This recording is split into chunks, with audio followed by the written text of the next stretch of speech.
Nós temos feito há algum tempo já um estudo dos signos.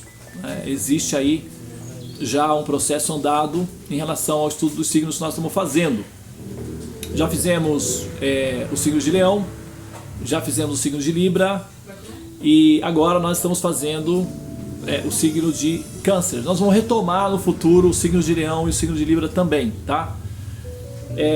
Para aqueles que não me conhecem, o meu nome é Devananda, eu sou astrólogo védico e o meu consultório fica aqui na cidade de Pindamonhangaba, que é próximo de Aparecida do Norte, que é aqui próximo, né, para aqueles que estão distantes. E também aqui é a sede da maior comunidade védica da América Latina, que é a comunidade Nova Gokula. Eu faço parte dessa comunidade e a minha família mora aqui há alguns anos. Eu morei alguns anos na Índia, há 12 anos nós moramos na Índia e há 2 anos nós estamos de volta ao Brasil, residindo aqui com o propósito de levar essa missão adiante, né, que é cultivar e compartilhar, espalhar essa mensagem transcendental que é o conhecimento védico. E a minha especialidade é o sistema de Jyotisham, que significa a astrologia védica. Então, na qualidade de Jyotisha, ou o astrólogo védico, então eu hoje pretendo falar sobre o signo de Câncer, em sânscrito conhecido como Karkata, tá? Eu vou então mencionar algumas coisas técnicas, alguns princípios técnicos acerca do signo de Câncer, tá bem?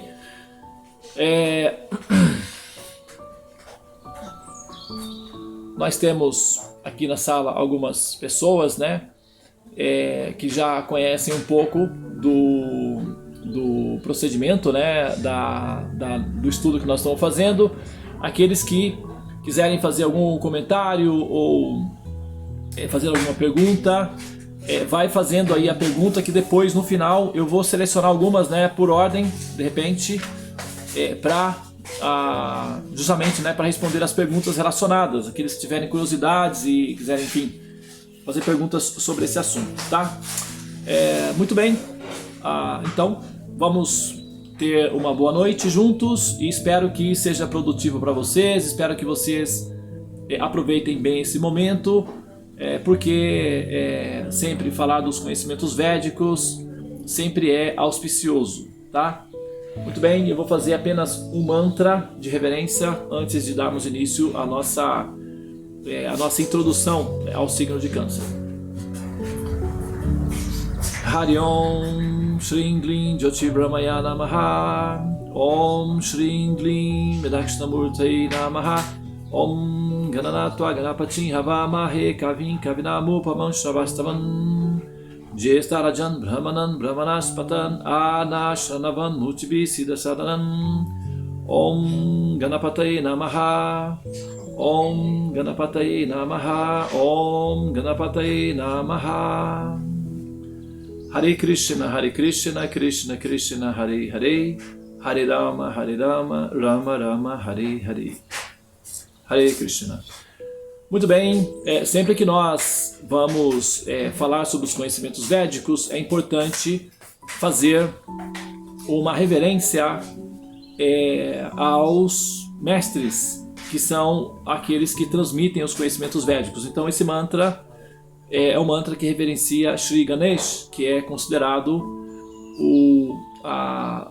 a divindade, né, a deidade para os astrólogos, Jyotishas, porque através desse procedimento de oferecer respeitosas reverências às divindades que controlam e presidem os conhecimentos védicos, nós obtemos os beneplácitos, né, as bênçãos, assim, dos devas, que são representantes de Deus, e com isso nós obtemos sabedoria e inteligência para lidar com o assunto da maneira apropriada, tá? Muito bem, então nós temos dois sistemas,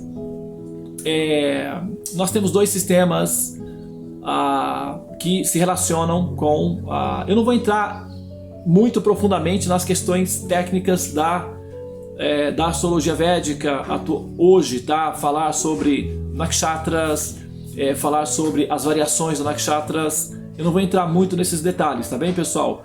Nós vamos fazer uma roda, nós vamos fazer a partir de agora um ciclo completo com o chakra, né, que é o zodíaco natural, falando de todos os signos, usando os critérios como a astrologia, como o sistema de conhecimento védico é fundamentado.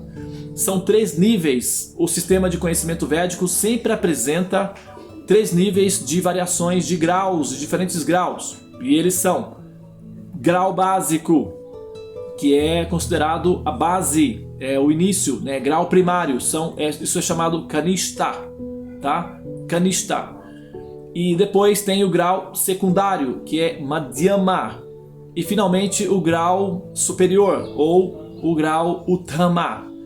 Então, nessa primeira rodada que nós vamos fazer, vai ser enfatizado o princípio Kanishta, para justamente falar uma linguagem mais coletiva, né? Porque assim, não são todos que conhecem a astrologia védica, muitos estão apenas começando, e eu sei que muitos de vocês já conhecem a astrologia védica, então possivelmente vocês vão fazer alguma investida, né, nas questões mais técnicas e mais sofisticadas do conhecimento védico. Isso pode deixar muitas pessoas de fora, né, do debate. Então, dessa vez, nessa primeira rodada, nós vamos priorizar o aspecto Kanishta, que é a parte básica da questão do signo de Câncer, ou Karkata Rashi, e a gente vai fazer um paralelo com o princípio da abordagem védica. Então a gente vai apresentar o que se já conhece acerca do signo de Câncer, que é o que todos mais ou menos já conhecem, né,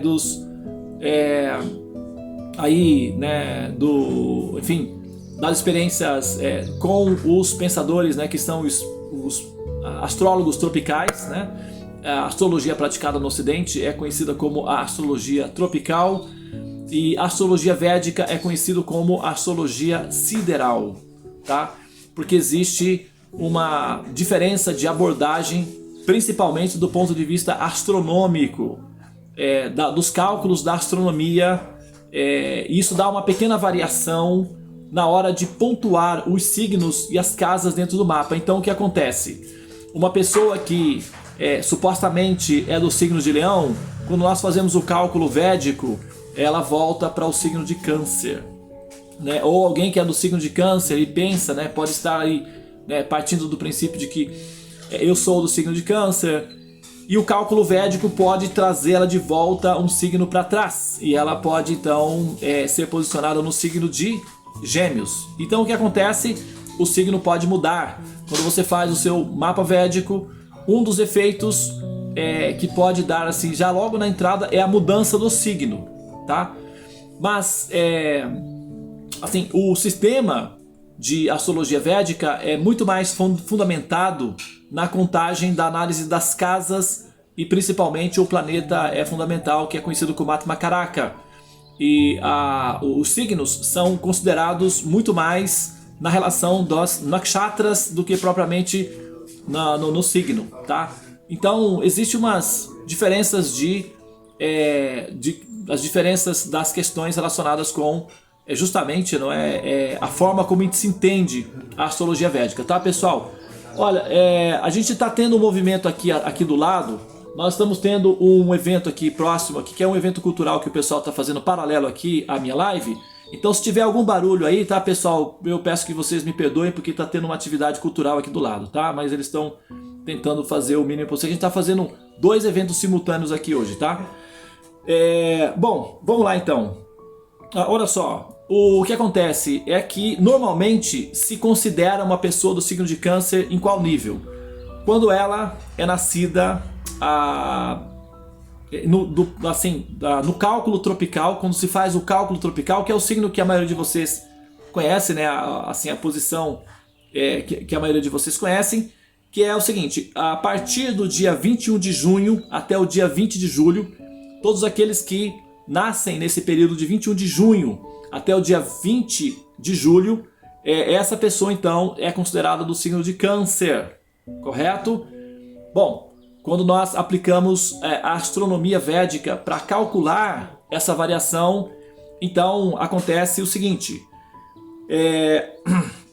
a pessoa que nasce no dia 16 de julho até 15 de agosto, essa pessoa é considerada do signo de Câncer, do ponto de vista védico.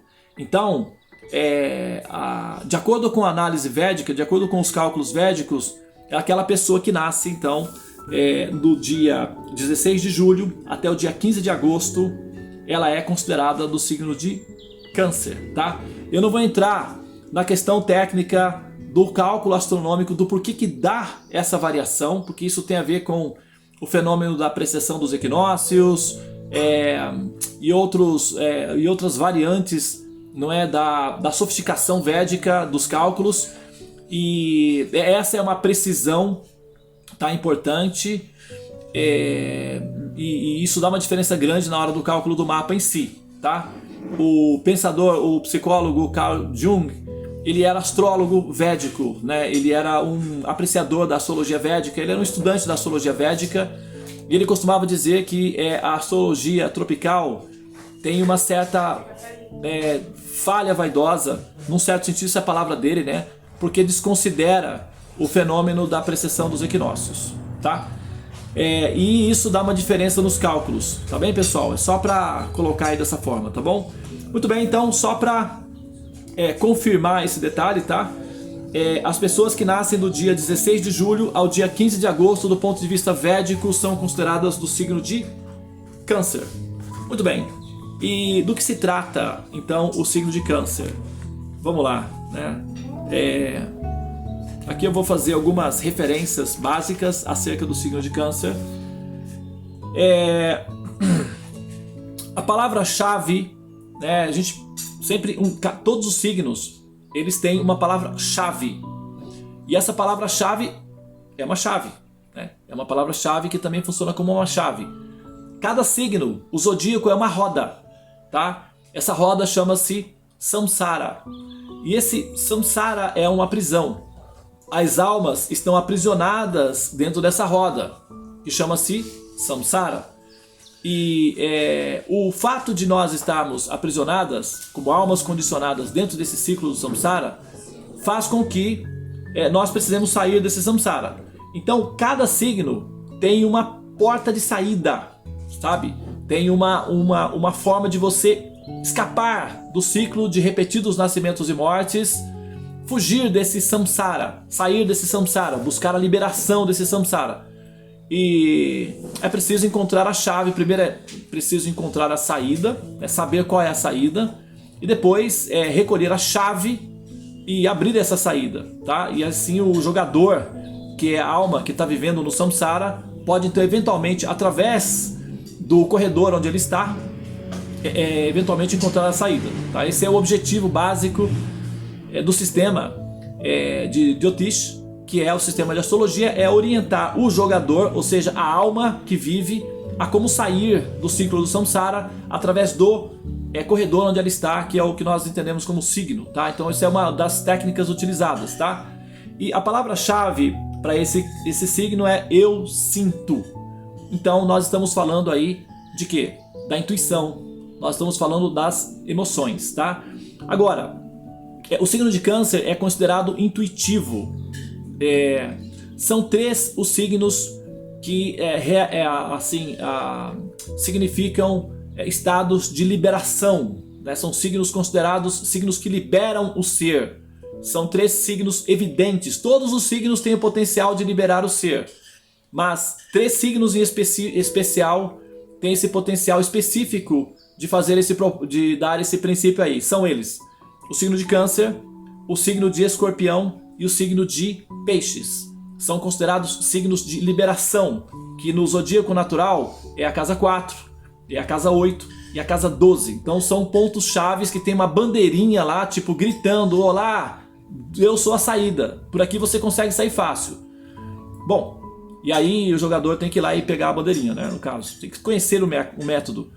Um signo de Câncer, ele é uma bandeirinha tremulando. E por aí se consegue acelerar o processo da saída. Por quê? Isso é o que nós vamos ver na parte mais refinada da análise do signo. Não vou entrar nos detalhes, eu vou falar questão técnica, que depois a gente entra nesses aspectos aí, tá? Esse signo, ele é considerado, então, um signo móvel, tá? E ele costuma reger sobre locais de longa distância e locais também aquosos, né?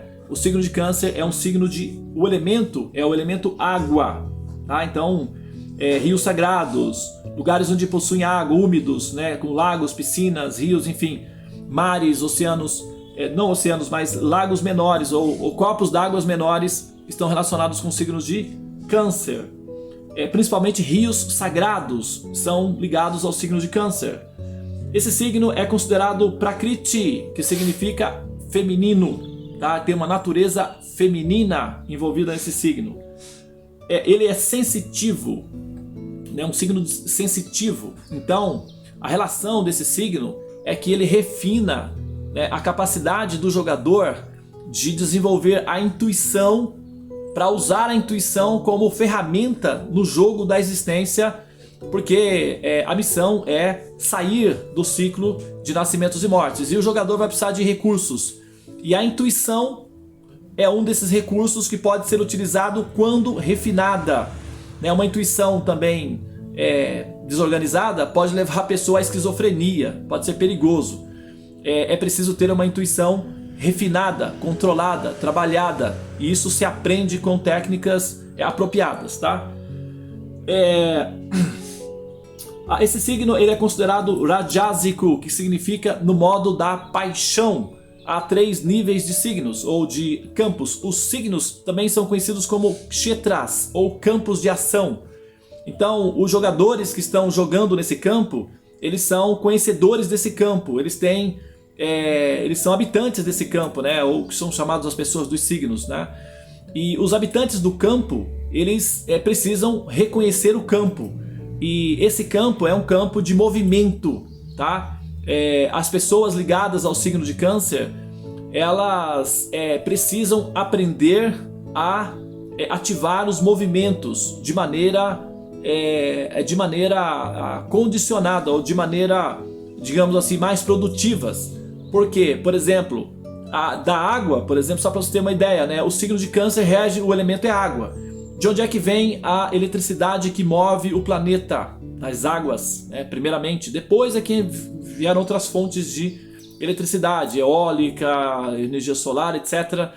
Mas a eletricidade que nós utilizamos, né? Enfim, para todas as coisas que nós precisamos, pode ser 90% da produção de energia elétrica do planeta vem das águas. Então a água, apesar, né, de ser...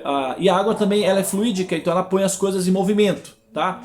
Então esse signo ele é rajásico no sentido de que ele tem muita força, força em potencial, tá? E isso é preciso ser utilizado, do contrário ela pode dar um efeito colateral interno na pessoa que não utiliza adequadamente esse recurso. Então é um signo considerado rajásico, que significa signo de movimento, de ação. É um signo que tem bastante energia em potencial, que precisa se transformar em, se eu não me engano, eu sempre me confundo com isso daí, mas é energia cinética, que significa energia em movimento, tá? Se alguém puder confirmar isso para mim, por favor, tá bom? Eu vou agradecer. Bom, esse signo também ele é considerado um contexto. Esse signo, por exemplo, o planeta que é considerado o mestre, Júpiter, ou Brihaspati. Briha, que significa que expande, Pati, que significa o caminho, ou Brihaspati, aquele que expande o caminho. Esse signo ele é onde o Júpiter se exalta, ele fica aí fortalecido, ele fica satisfeito, não, ele fica aí potencializado, não é? Poderia ser usado, ele fica bombado aí, né? Ele fica bombadão aí, né? Júpiter aí ele fica bombado, ele fica forte, poderoso. Então é onde o mestre se exalta, né? Nesse signo, e é a casa, o signo de Câncer.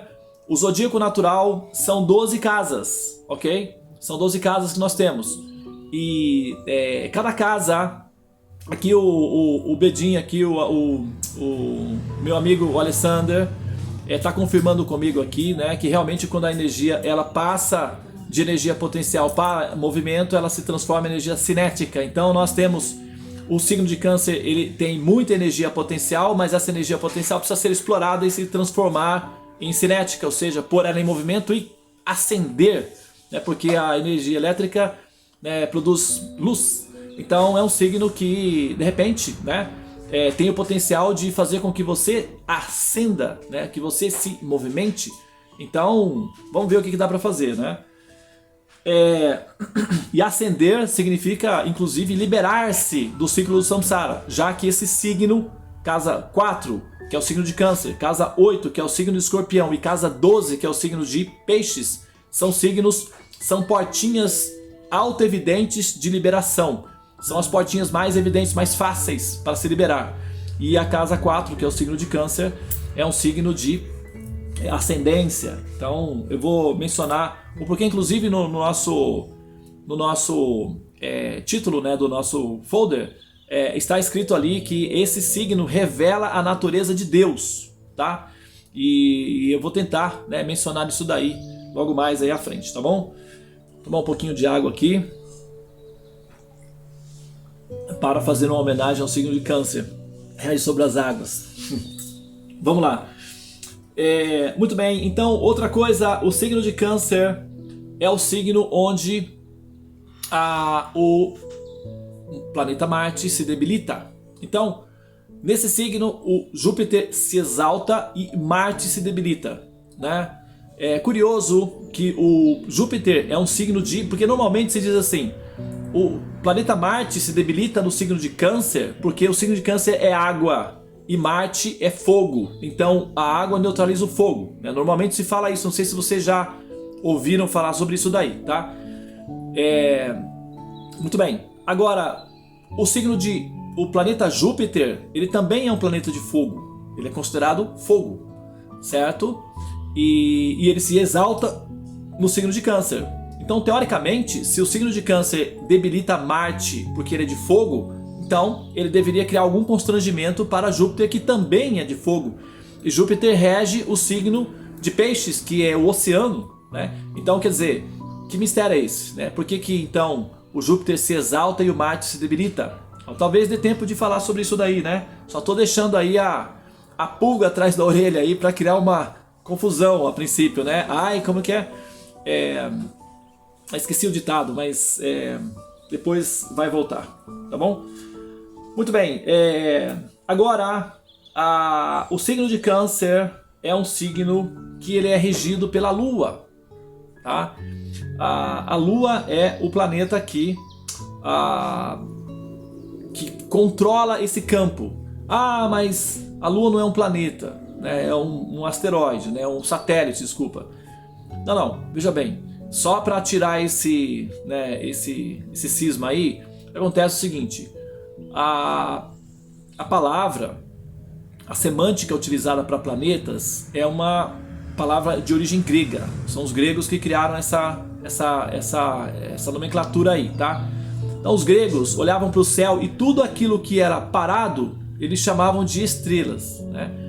E aquilo que se movimentavam eles chamavam de planetas. Então podia ser meteoro, podia ser até vagalume à distância, podiam chamar de planeta. Na verdade, tudo que se movimentava no céu eles chamavam de planetas. Então a Lua, como eles observavam o movimento, também era considerado planetas. Então é uma questão de semântica, só para fazer uma homenagem aos gregos que deram tanta contribuição. Nós ainda chamamos às vezes de planeta. Mas o que acontece é o seguinte: se a gente for utilizar o conceito em sânscrito para esse termo, o conceito seria grahas, ou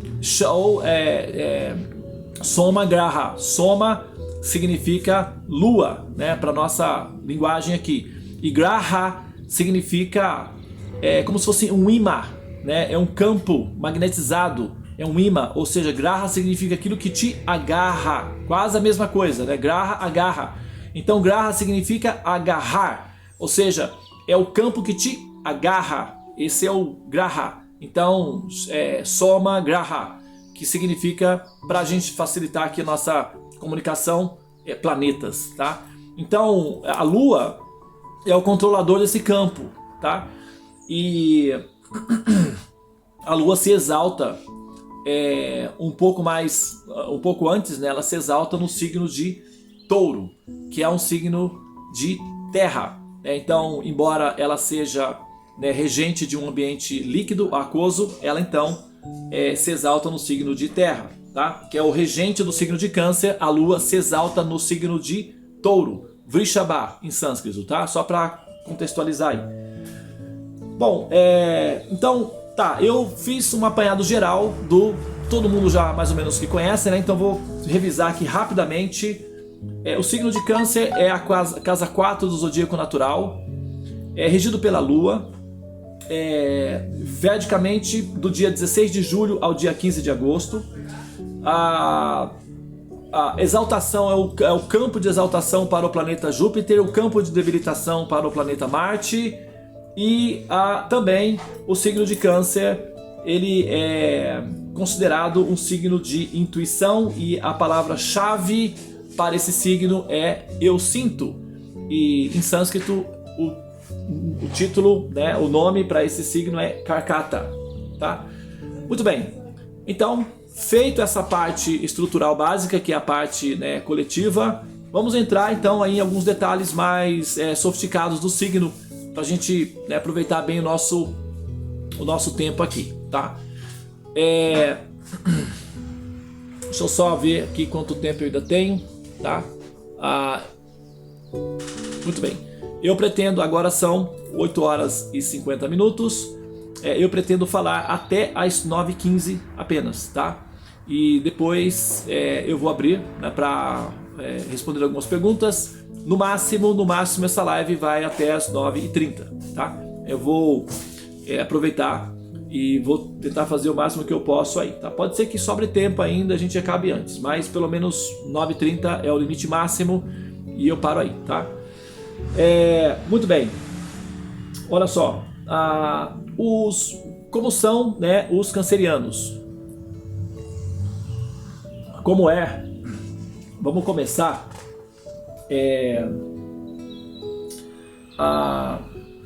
pelo desenvolvimento da personalidade, né? Bom, como o signo de Câncer no zodíaco natural é assim, funciona da seguinte maneira: cada signo rege uma parte do corpo. Então, o signo de Áries é a cabeça, o signo de Touro, a boca, né, o pescoço, o signo de Gêmeos, o peito, os ombros, os braços, né, o ombro e os braços, as mãos, e o signo de Câncer é aqui, o peito. Essa área nós temos no corpo 7 chakras, tá? E esses chakras, eles se distribuem, eles são motores, receptores de sinais, e são também armazenadores tanto de dados como de energia em potencial, conhecido como prana, que é uma energia que é desconhecida da humanidade, mas ela pode ser inclusive utilizada em algumas. Tem a descrição de civilizações evoluídas que são chamados devas, que se utiliza de prana como combustível para movimentar as máquinas chamadas vimanas, que são máquinas voadoras, OVNIs, né, máquinas espaciais, naves espaciais. As naves espaciais devas, o combustível é prana. Então pode inclusive fazer máquinas se movimentarem, essa energia. Os chakras são máquinas, né? São micromáquinas que são instaladas no hardware, que é o corpo humano, e eles têm a função de serem receptores de sinais.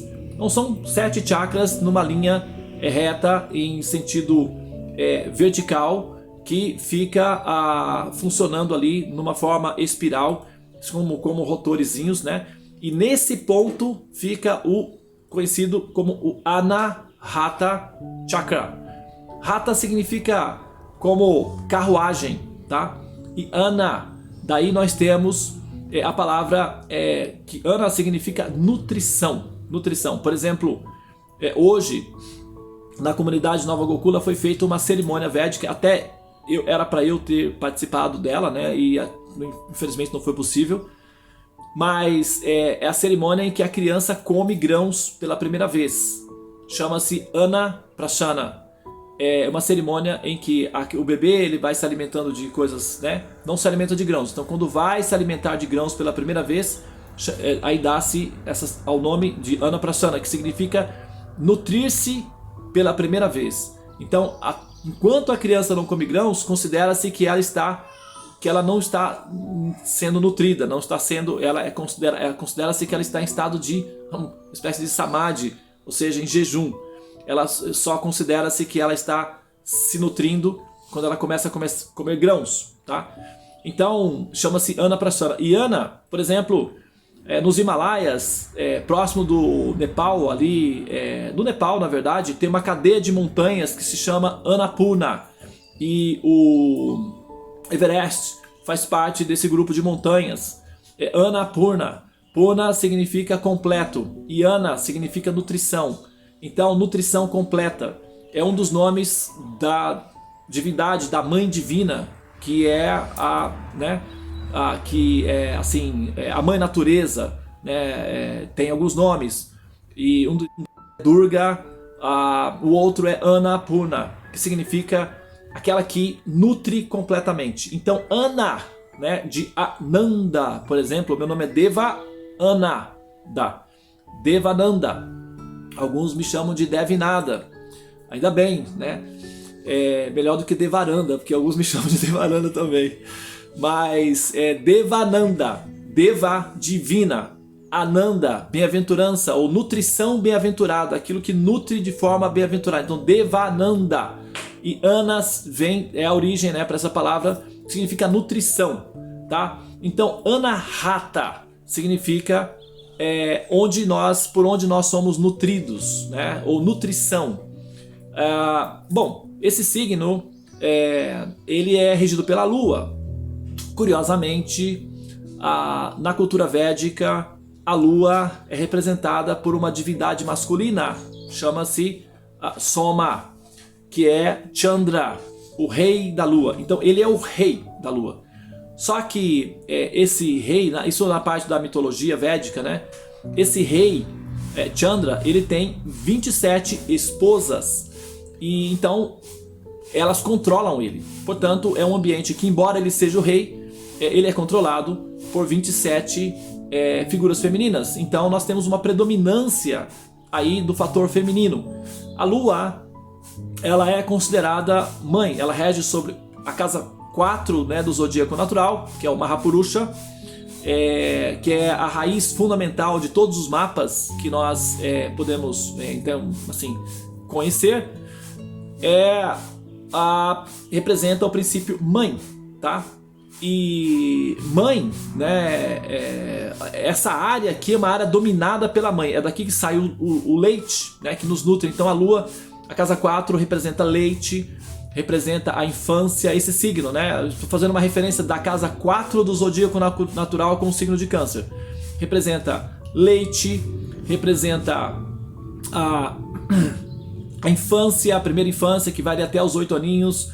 Representa o útero, a Lua, porque representa a mãe. Então os seios, o útero, o leite, as águas, as emoções, né? E a intuição, ok? A fantasia, a imaginação, a fantasia são regidos pela Lua, ok? O professor Einstein certa vez mencionou o seguinte: alguém perguntou para ele assim: mas você é muito inteligente, então você tem que dar o segredo, né, de como é que a gente pode ficar assim tão inteligente. Ele comentou o seguinte: olha, na verdade 20% é matemática, 80% é imaginação. Eu não sou muito inteligente, eu sou curioso. E a minha imaginação é incrível. Eu me sinto como uma criança. Inclusive, o professor Einstein, claro que ele era um matemático fabuloso, né? Só que ele estava assim, aproveitando realmente esse momento dele. Ele foi convidado para ser o presidente de Israel. Não sei se vocês sabem dessa curiosidade, né? Israel é um sistema parlamentarista, então o presidente ele é meio que um coadjuvante ali na administração. Quem comanda mesmo é o primeiro-ministro, né? Na época, né? Pelo menos. Agora eu não sei como é que tá. Mas o parlamento de Israel decidiu convidar o professor Einstein para ser o presidente de Israel. E ele disse o seguinte: eu não tenho muita habilidade com os seres humanos. Eu vivo no mundo da lua, né? Assim, o meu mundo é a imaginação, não consigo lidar muito com os seres humanos, matemática é o meu campo. Bom, que a lua, ela representa a imaginação, então bons escritores precisam necessariamente, qualquer um que fizer mapas de bons escritores ou de escritores de modo geral, mas principalmente dos bons, vai encontrar ali uma forte influência do signo de Câncer, né?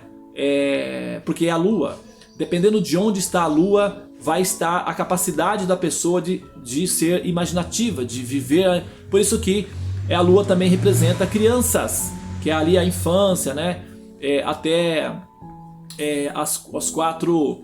até os 8 anos de idade. Por exemplo, no meu caso, eu nasci no dia 2. Inclusive, né, na numerologia, a lua é regido pelo número 2. O número 2, se você observar, né, ele tem esse movimento aqui, um arcozinho assim, é como uma pessoa em estado de reverência, né? Ela se curva, ok?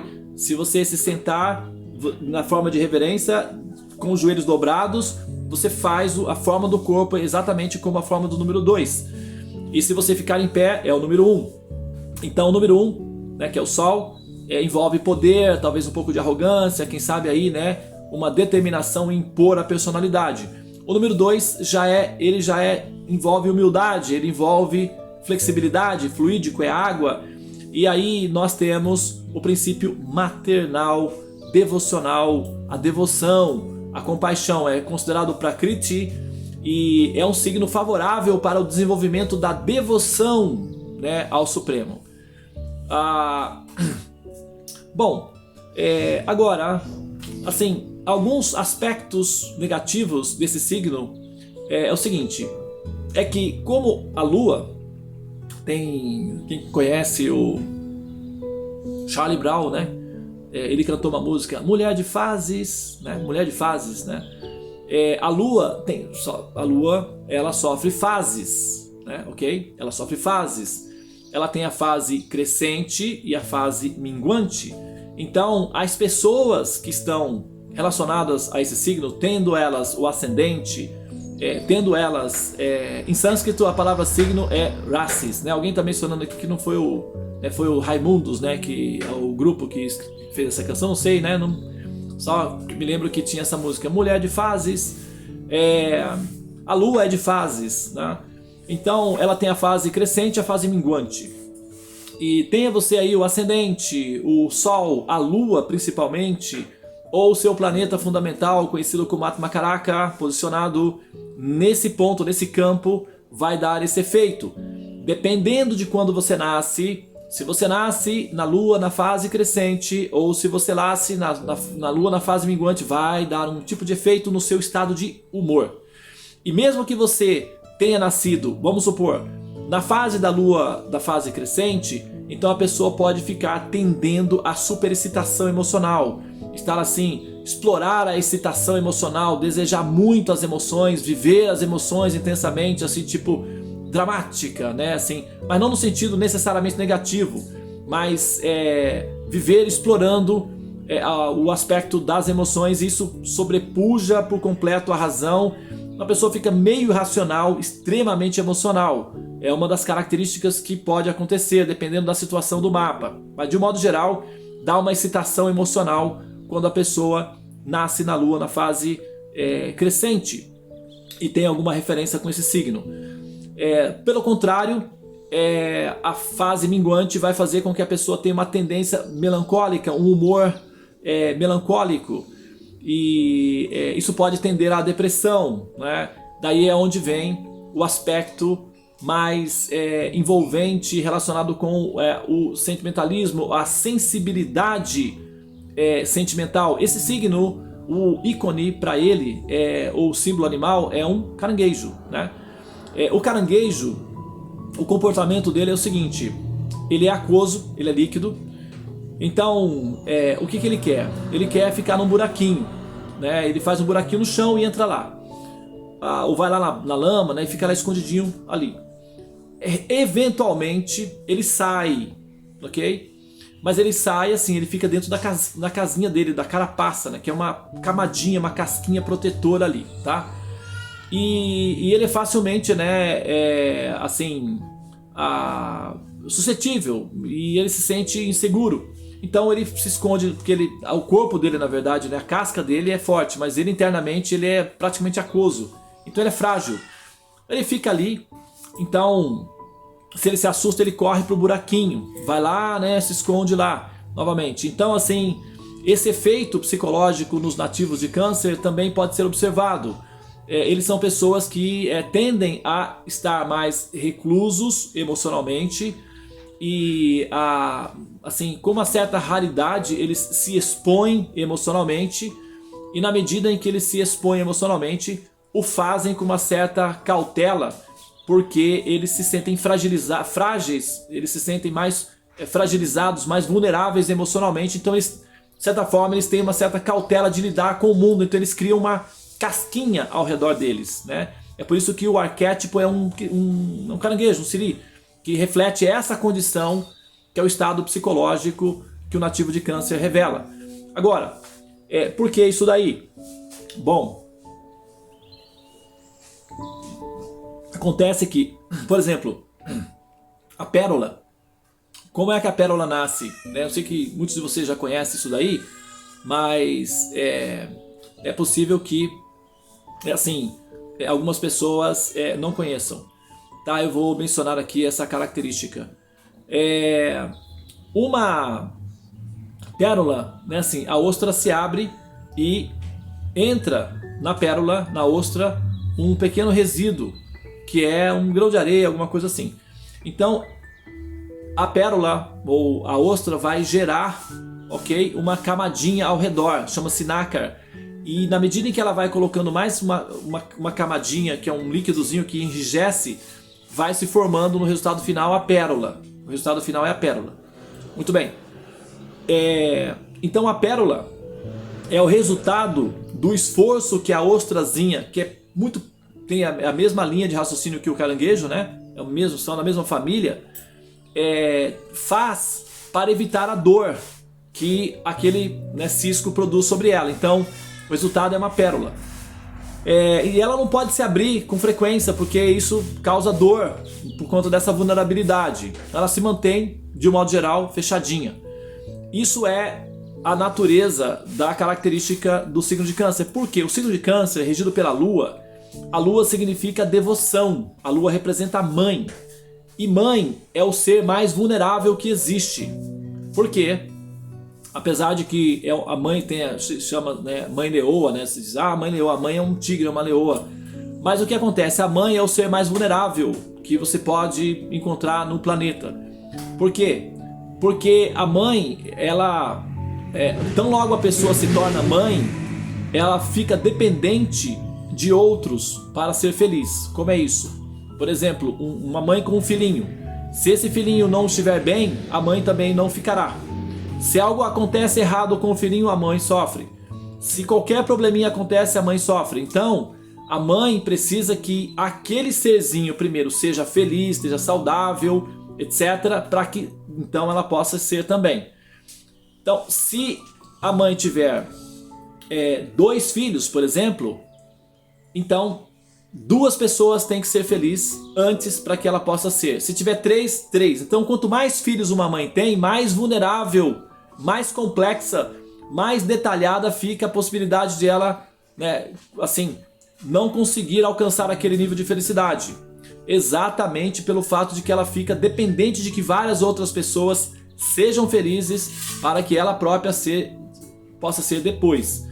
Então, a devoção que uma mãe tem à felicidade que os seus filhos, para que os seus filhos possam ser felizes, isso chama-se compaixão, tá? Isso é o nome, para isso é compaixão, né? Que é o princípio mais elevado, o princípio superior desse signo. Aqui já entra um aspecto que é a característica o Tama, tá? Então, eu vou encerrar então com essa afirmação, né? No caso do exemplo que nós estamos dando, que o siri, né, o caranguejo, o que ele faz? Ele é reativo, então para se defender ele não tem a intenção de atacar. Um caranguejo ele não ataca, ele é pacífico, apesar de ter aquela carapaça, aquela característica um pouco assustadora, ele tende a ser pacífico. Então quando é que ele ataca? Quando ele precisa se defender. Então ele ataca, mas ele se retira rapidamente, ele não quer ficar ali, né, lutando, brigando, então ele se recolhe.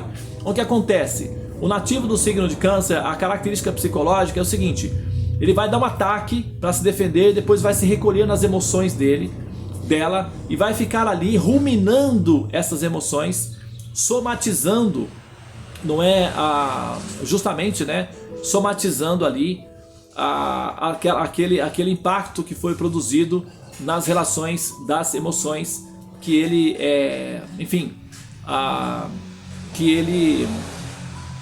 ou que ela, né, vivenciou, tá? Então essa é a característica. O nativo de Câncer ele vai tender psicologicamente para atacar como reação para proteger-se assíduos da sua vulnerabilidade e recolher-se e ruminar as suas emoções. O nome em sânscrito para a lua é Soma. Daí nós temos pessoal, desculpa aí, tá? O pessoal lá atrás está fazendo a limpeza já do espaço, já terminaram aqui a atividade cultural, então por isso vocês estão vendo lá atrás movimento de limpeza, tá? Que o pessoal está fazendo aqui já a limpeza do espaço. Mas então, quando ele faz isso daí, esse processo de recolher-se a si mesmo, ele passa a somatizar. Essa palavra é uma palavra sânscrita, ela vem originalmente dos termos em sânscrito. Soma, né? Os gregos aprenderam esse conceito dos indianos e utilizaram a palavra como parte do processo. Então você tem soma, por exemplo, vamos fazer uma soma, o que significa acrescentar. Porque a pessoa somatizou, o que significa que ela assimilou. Porque tem um problema psicossomático, ou seja, assimilou na psique. Isso significa o quê? É justamente isso, que é a somatização, que é a palavra em sânscrito, né? que faz a correlação de unir as coisas. Então, em sânscrito é soma. Essa palavra, sempre que você vai na faculdade, qualquer lugar, vamos fazer uma soma, vamos somar, você está mencionando o nome em sânscrito para a lua, que significa assimilação.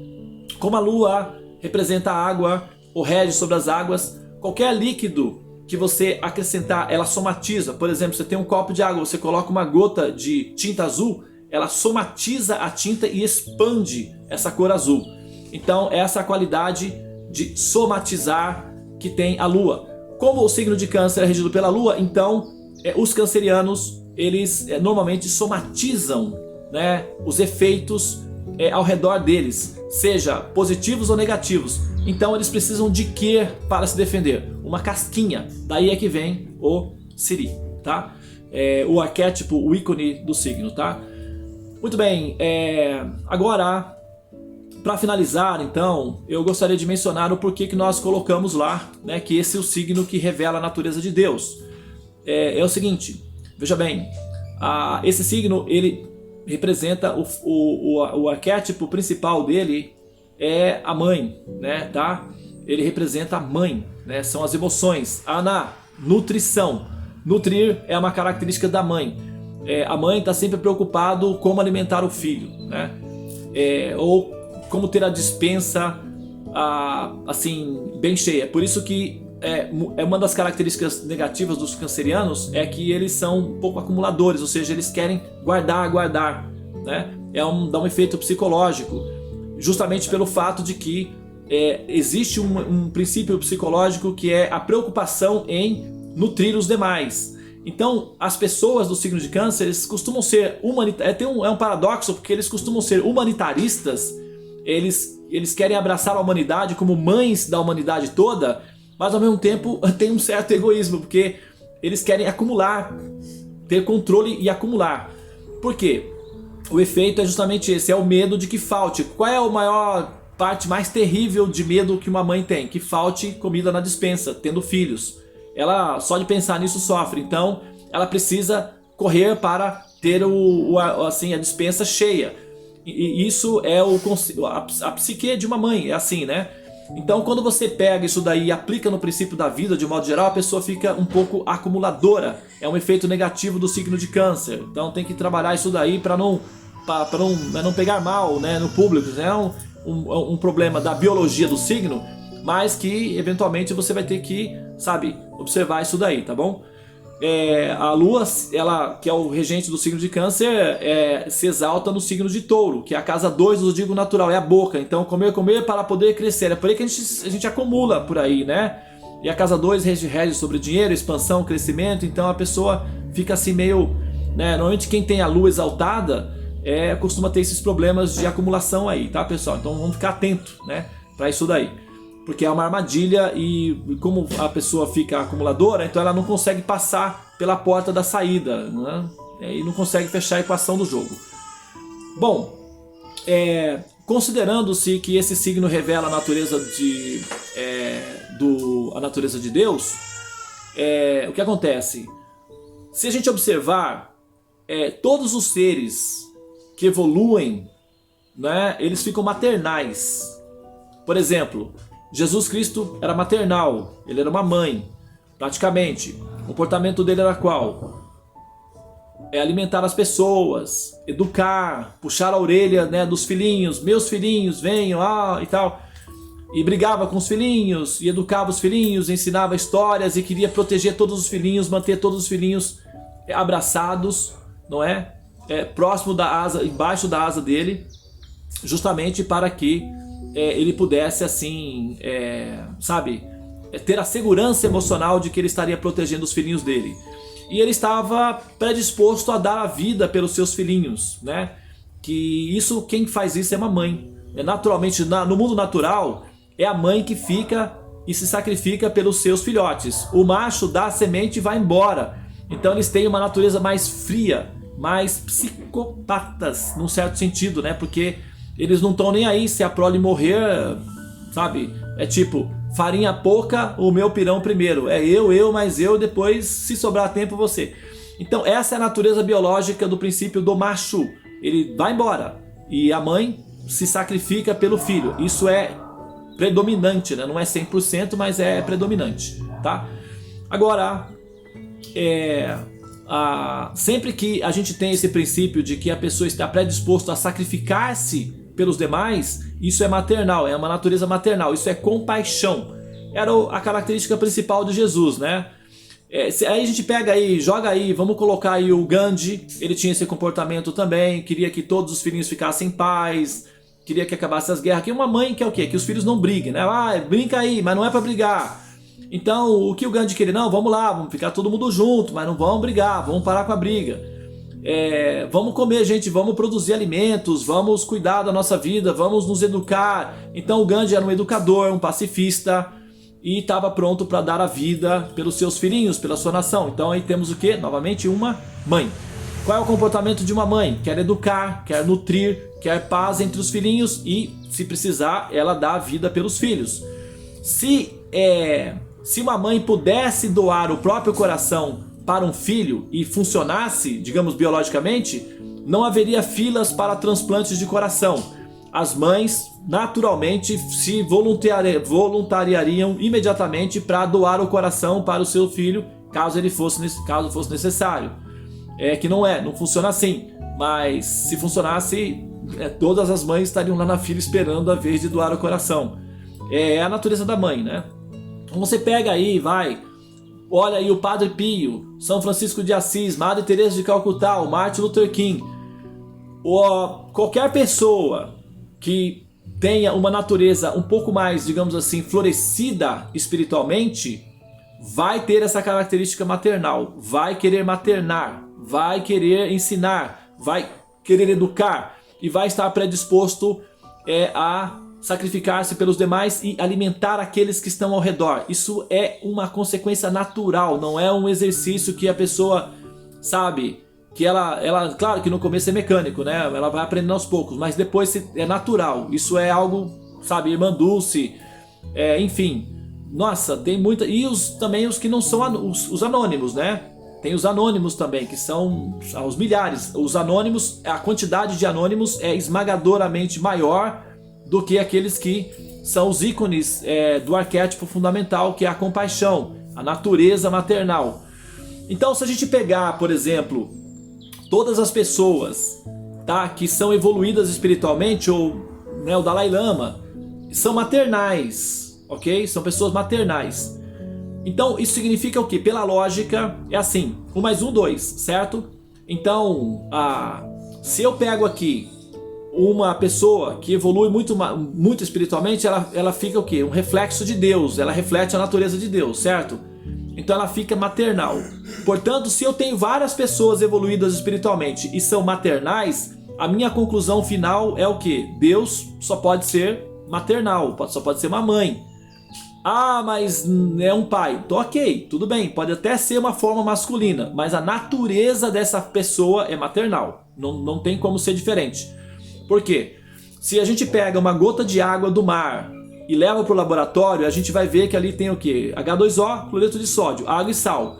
Qual é a conclusão? É que o mar é uma quantidade muito grande de água com sal, correto? Procede isso? Muito bem. Então, se a gente pega uma pessoa que evolui, fica maternal. 2 pessoas que evoluem, fica maternal. 3 pessoas que evoluem, fica maternal. Se toda a humanidade evoluir, fica todo mundo mãe. Vira todo mundo mãe. E se a humanidade evoluir muito, fica parecido com Deus. Então Deus só pode ser uma mãe, do ponto de vista psicológico. E nós falamos pai. Ah, é o pai. Por que nós falamos pai? Porque nós temos uma tendência a olhar o mundo sob o filtro da experiência de poder. Então fica masculino. Mas quando nós olhamos o mundo sobre a experiência do princípio de compaixão e de amor, fica feminino, maternal, não é efeminado, fica feminino. Também não significa mulher, não é feminista, é feminino, é diferente. A qualidade feminina, ela não é um monopólio das mulheres, é na alma. Então a pessoa, por exemplo, Jesus era feminino, o Gandhi era feminino, o Padre Cícero era feminino. Padre Cícero, não sei, que ele era meio com os cangaceiros lá, mas ele era maternal também, né? Agora, eu queria falar, não era o Padre Cícero que eu queria mencionar, mas ele entrou também, fica aí. O Padre Pio, o São Francisco de Assis, enfim, eles são maternais, eles são femininos, eles não são efeminados. Então, não necessariamente a pessoa que fica feminina, do ponto de vista maternal, significa efeminado, tá, gente? É diferente, é maternal o conceito, tá?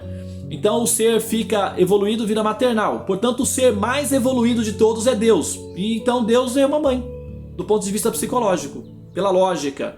Então esse signo, que é o signo de Câncer, né, que representa o princípio mãe, se olharmos para ele de uma forma absoluta, ele então demonstra qual é a característica fundamental de Deus, que é nutrição, compaixão, devoção, somatizar, não é? Abraçar, expandir.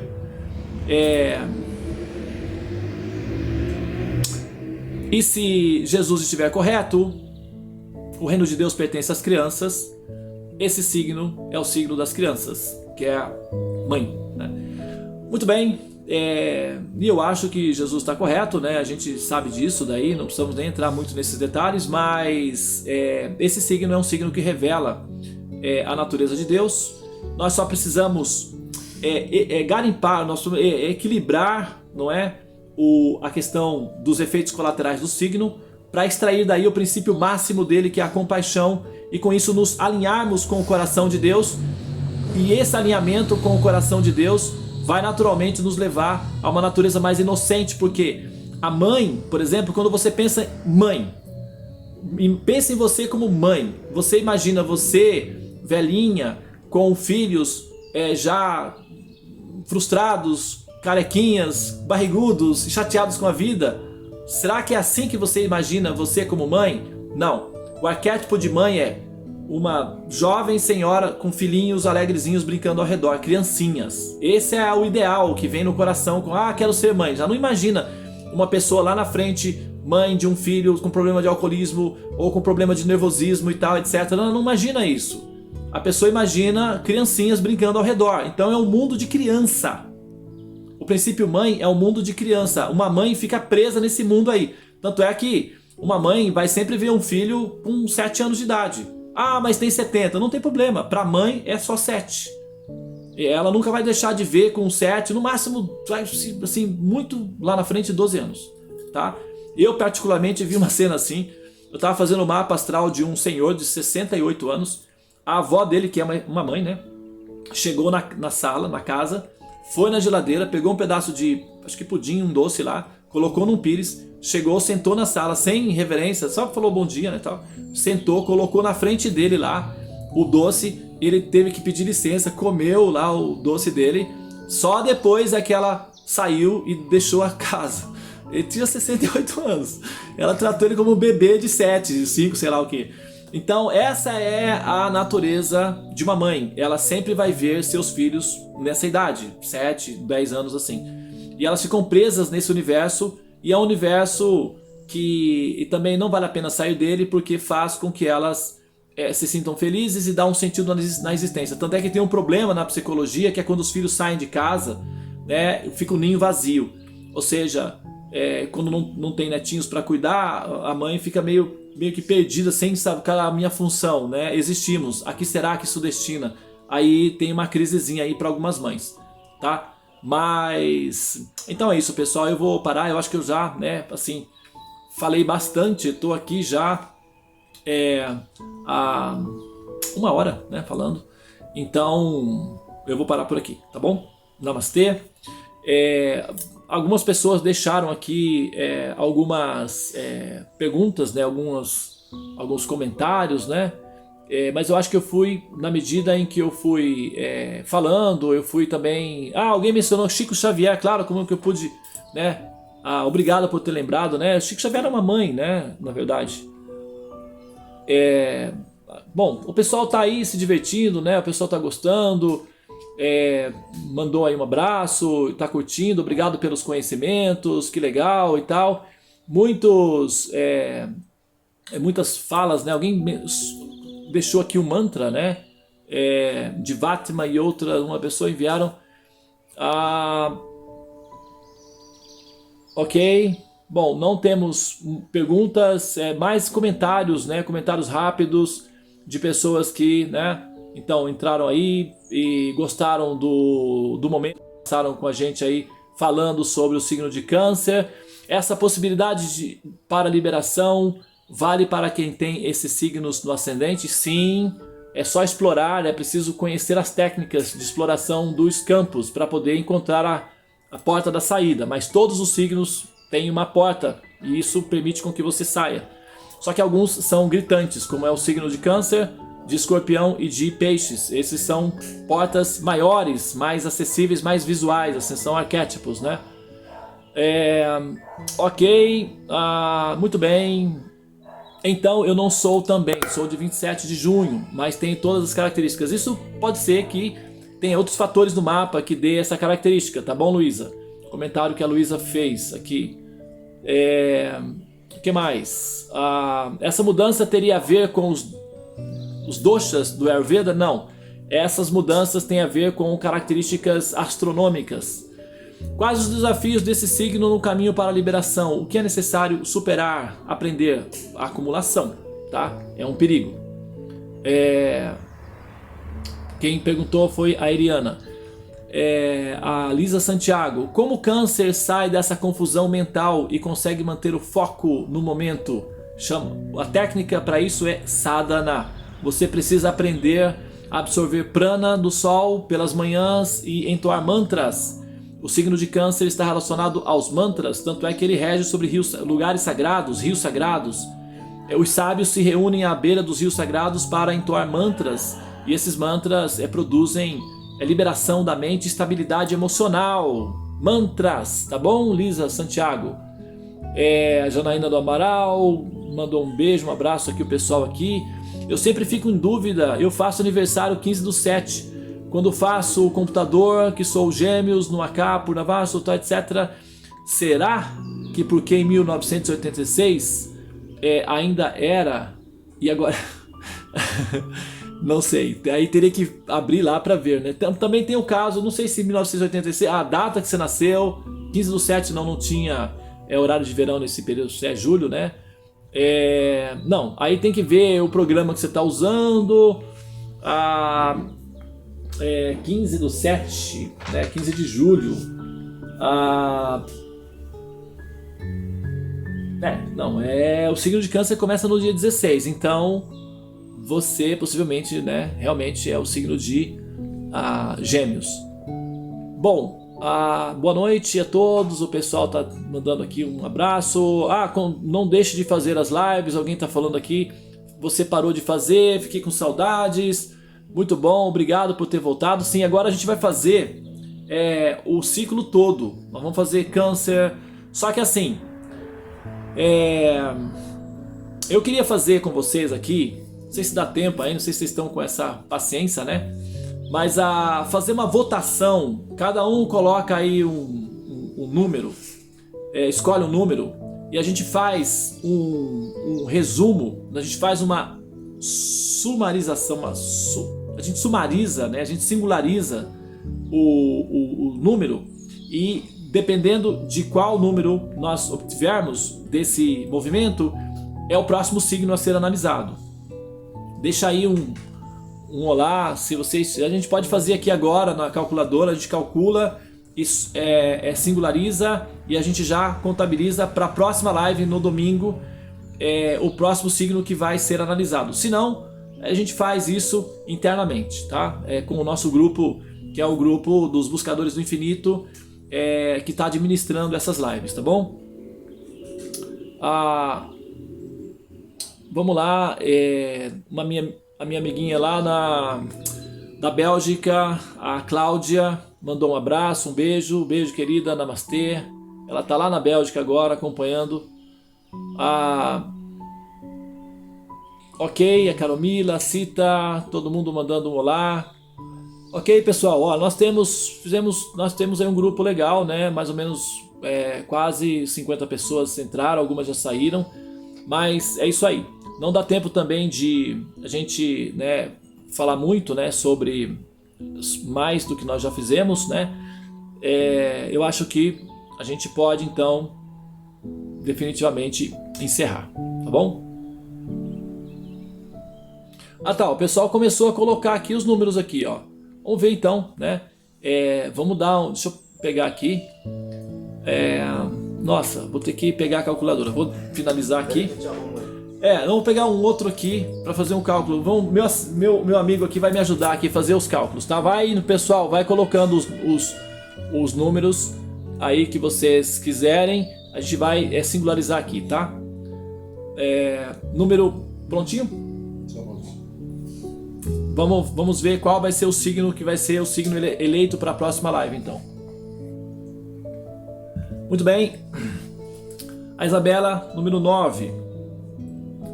A Ariana, número 52. A Aline Xavier, número 8. Vamos ver, né? A Rose, número 6. Ok, Rose. Aqui temos o Campos, Cíntia Campos, né? Número 8 também. Quem mais? A Raquel Rezende, número 33. A Raquel, ela está ministrando, ela está administrando o nosso curso de astrologia, tá, pessoal? Raquel Rezende. Nós temos um curso de astrologia que está em andamento, né? O curso básico, né? Na etapa canista, mas ele é bem rico de detalhes.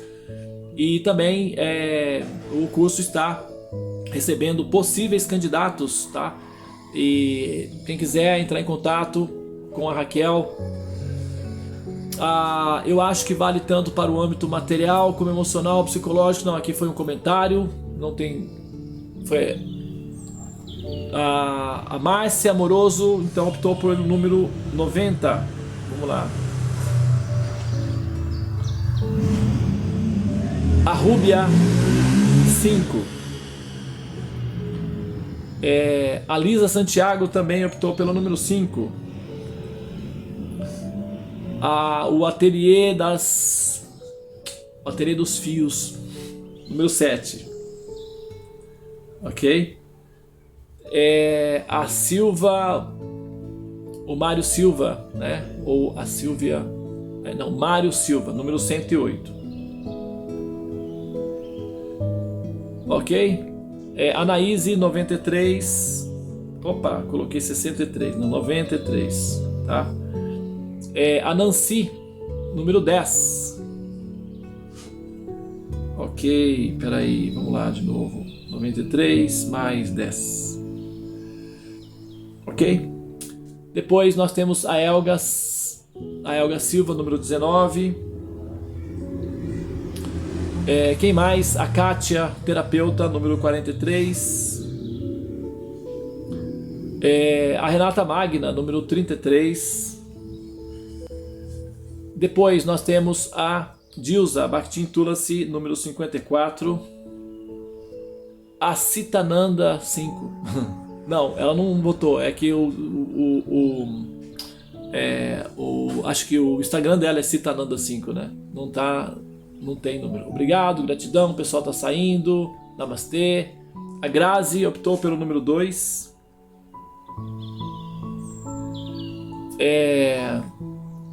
A Helene Braga, número 36.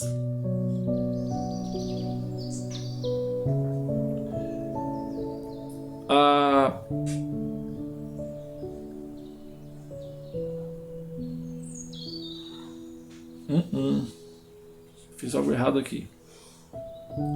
Ok, 36 mais. Bom, até agora eu já tenho o número 621, tá? Então eu vou salvar aqui. Ok.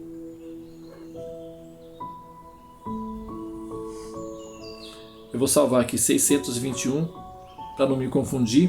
621 mais a Divátima optou pelo número 3. Ok. A Angali, né, número 33. Desculpa se eu estiver falando seu nome errado, tá bom?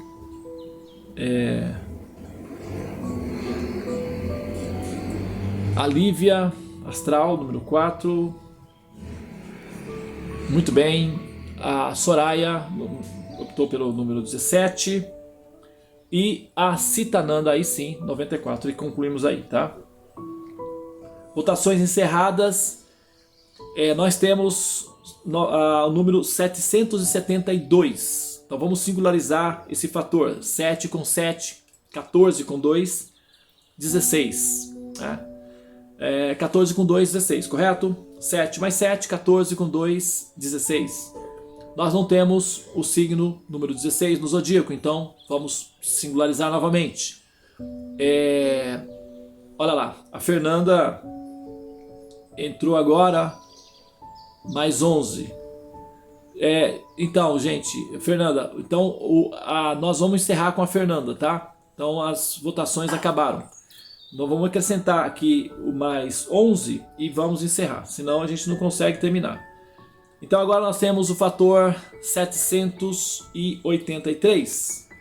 Ok? 7 com 3, 10, com 8, 18. Então, ou 7 com 8, 15, com 3, 18, né? Então a prova real. Se a gente, né, colocar fatores reversos aí, nós teremos 81, 18 ou 81. O resultado final da singularidade é o fator 9, que é 8 com 1 dá 9. Então 9 no zodíaco natural, que é o Mahapurusha, equivale ao signo de Sagitário. Então o próximo signo que nós vamos estudar será o signo de Sagitário. Tá bom, pessoal? Muito bem. Muito obrigado, boa noite a todos, obrigado pela participação. Namastê, Hare Krishna. Até domingo que vem, ao mesmo horário, às 8 horas e 15 minutos. Nós vamos tratar então do signo de Sagitário. Namastê, Hare Krishna. Tchau para todos.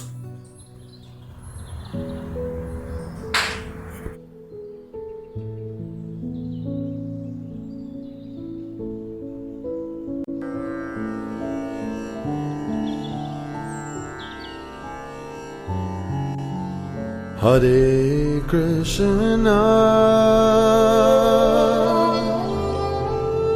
Hare Krishna, Krishna Krishna,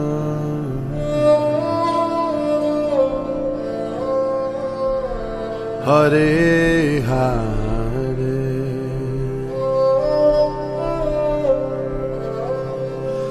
Hare Rama,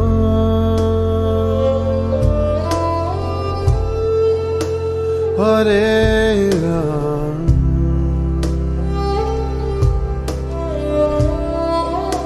Rama Rama,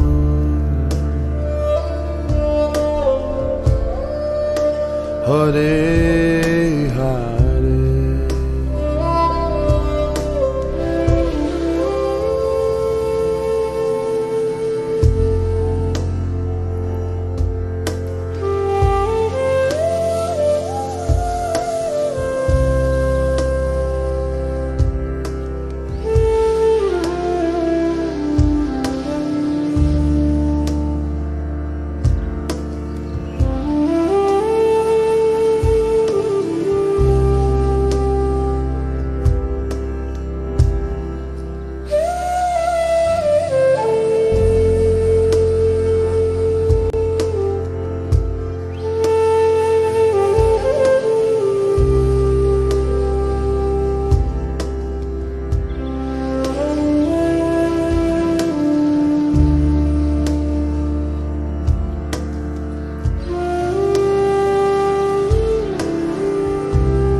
Hare Krishna,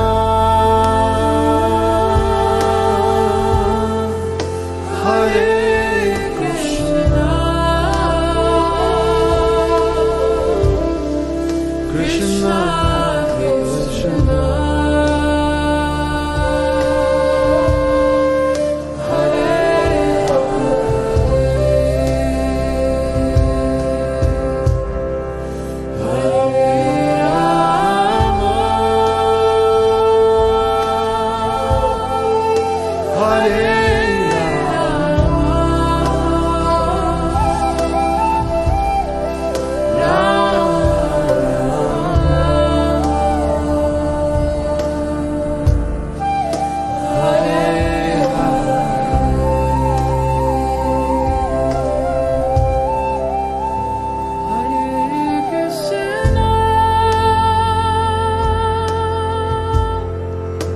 Hare Krishna,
could become a great horseman and help free yourself and this world. Though only if you, in prayer, become sweet lovers.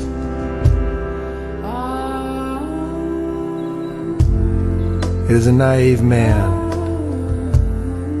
who does not think we are engaged in a fierce battle.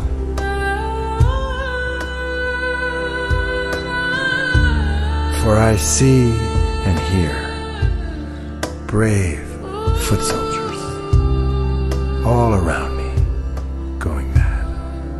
Hare Krishna. And falling on the ground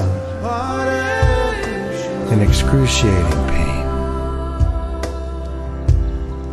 Krishna, Krishna. You could become a victorious horseman and carry your heart through this world like a life-giving sun.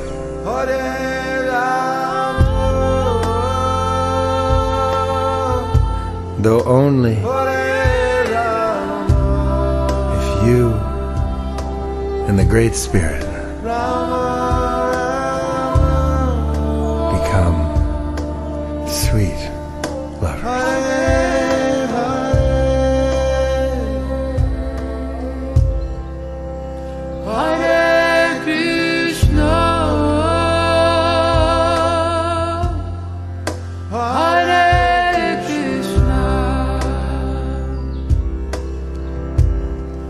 Krishna,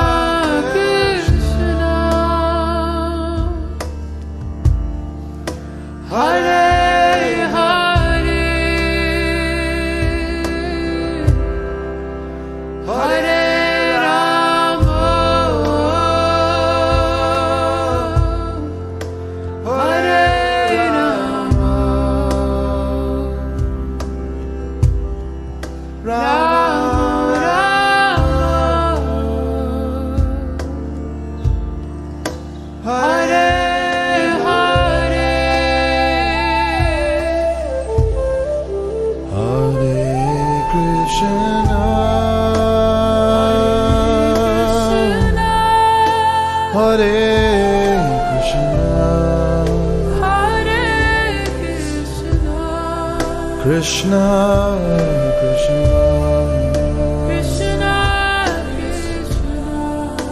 Hare Hare, Hare Hare Rama, Hare Rama, Hare Rama, Rama,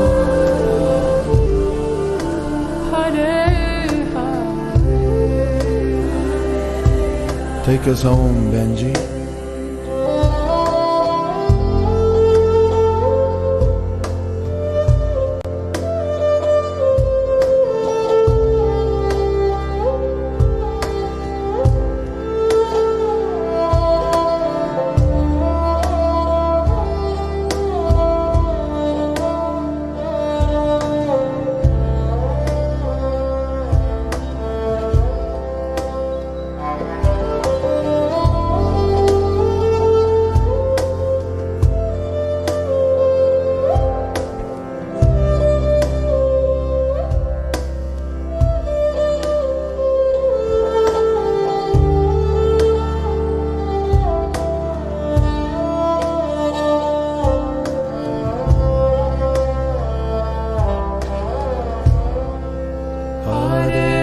Krishna,